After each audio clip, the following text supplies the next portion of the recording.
NLP start ஆகிச்சு. இப்ப நான் என்எல்பிலே வந்து நான் பார்ட்டிசிபேட் பண்ணேன்.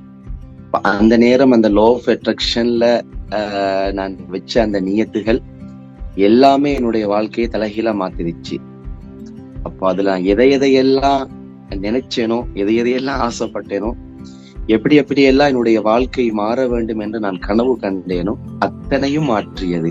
வாழ்க்கையிலையும் சரி, வளர்ச்சியிலையும் சரி, மனிதர்களுடைய அந்த பழக்கங்கள்லையும் சரி, எல்லா வகையிலையும் ஒரு ஒரு ஒரு உயர்ந்த இடத்திற்கு என்னை கொண்டு போய் வைத்திருக்குது என்று சொன்னால், இந்த வழிய சரியான முறையில காட்டினா நான் உங்களுக்கு தான் நன்றி செலுத்துவேன்.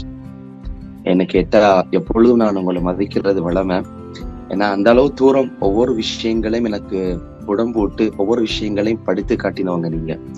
விசேடமாக சார், இன்னைக்கு கூட நான் மறக்க முடியாத ஒரு முக்கியமான விஷயம், ஆழ் மனத்துல ரொம்ப ரொம்ப ஸ்ட்ரென்த்தாக ரொம்ப அதிகமாக மாறி போனது, ஆழமா பதிஞ்ச ஒரே ஒரு விஷயம் அடிக்கடி சொல்றதுதான் சார். நீங்க ஒவ்வொருத்தருக்கும் ஒவ்வொரு நேச்சர் இருக்குது, ஒவ்வொரு இயற்கை தன்மை இருக்குது. அந்த இயற்கை தன்மையை நீங்க மதிச்சீங்களாக இருந்தால் நீங்க மனிதர்களாக அதை விடவும் மேலதிகமாக மாறலாம்ங்கிறது. அந்த எண்ணம் என்னுடைய இதயத்தை ரொம்ப ஆழமாக டச் பண்ணிருச்சு சார்.